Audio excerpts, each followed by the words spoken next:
తెలంగాణ రాష్ట్రంలో గత 16 మాసాలుగా రాష్ట్ర ప్రభుత్వం పూర్తిగా చతికిలబడిపోయింది. అభివృద్ధి రివర్స్లో నడుస్తుంది. దానికి ఈ రంగం ఆ రంగం అనే ఏమీ లేదు. సకల రంగాలు తిరుగుదారిలోనే పయనిస్తున్నాయి.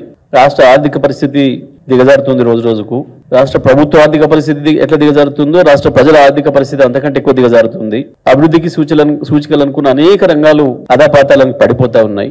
ఈ రాష్ట్ర ప్రభుత్వాన్ని నడుపుతున్న వాళ్ళకి రేవంత్ రెడ్డి అండ్ గ్యాంగ్ కి పరిపాలన పైన పట్టు లేదు, ప్రజల పట్ల కమిట్మెంట్ లేదు. ఈ రాష్ట్రం నాది, ఈ రాష్ట్రానికి ప్రజలు నన్ను ట్రస్టీగా పెట్టినరు, ఈ రాష్ట్రం యొక్క అభివృద్ధిని నా చేతిలో పెట్టినరు అన్న సోయి లేకుండా కేవలం నా కుటుంబ ఆస్తిని, నా బంధువుల మిత్రుల ఆస్తిని పెంచుకోవడం కొరకే నాకు ఈ అధికారం ఇచ్చిన పద్ధతుల్లో పరిపాలన సాగుతుంది.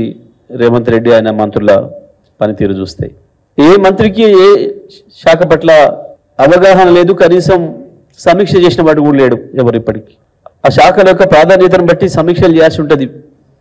15 రోజులకు ఒకసారా, నెల రోజులకు ఒకసారా, 2 నెలలకు ఒకసారా, 3 నెలలకు ఒకసారా, ఎవరు కూడా లేరు. పైగా ఏదైనా సమస్య ఎదురైతే, రాష్ట్ర ప్రభుత్వానికి ఒక సమస్య ఎదురైతే దాన్ని పరిష్కరించే బదులు దాని పరిష్కారానికి ప్రయత్నం కూడా చేయకుండా జరిగేది జరుగుతుంది లెమ్మని చెప్పి గాలికి వదిలేస్తూ దాన్ని పక్కదారి పట్టించడం కొరకు, విషయాన్ని దారి మళ్లించడం కొరకు లేని చిల్లర మాటలు మాట్లాడుతూ ఏదో కొత్త సమస్య ఉంది అని చెప్పి సృష్టిస్తూ మీడియాలో దాన్ని ప్రముఖంగా వచ్చేటట్లుగా ప్రభావితం చేస్తూ పరిపాలన కొనసాగుతుంది.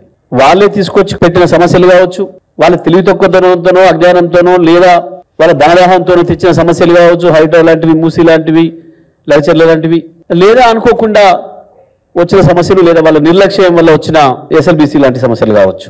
ఇవి వచ్చినప్పుడు వాటిని ఎదుర్కోలేక, వాటి సమర్థవంతంగా పరిష్కారాన్ని వెతకలేక ఇతరులపైన నిందలేసుడు, పచ్చి అబద్ధాలు మాట్లాడుడు, ఆ సమస్య యొక్క గ్రావిటీని బట్టి, దాని తీవ్రతను బట్టి వీలైతే బూతులు మాట్లాడుడు, దీని ద్వారా దాంట్లో నుంచి వెళ్ళి బయటపడుతున్నామని అనుకుంటున్నారు. ఆ ఒక్కటే సూత్రాన్ని నమ్ముకున్నాడు. సంవత్సరంన్నరగా మొదటి సంవత్సరం పైగా పోలీసులు వాడే ప్రయత్నం చేసిండు.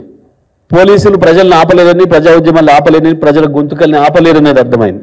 ప్రతిపక్ష నాయకుల్ని కూడా ఆపలేరనే విషయాన్ని అర్థమైంది.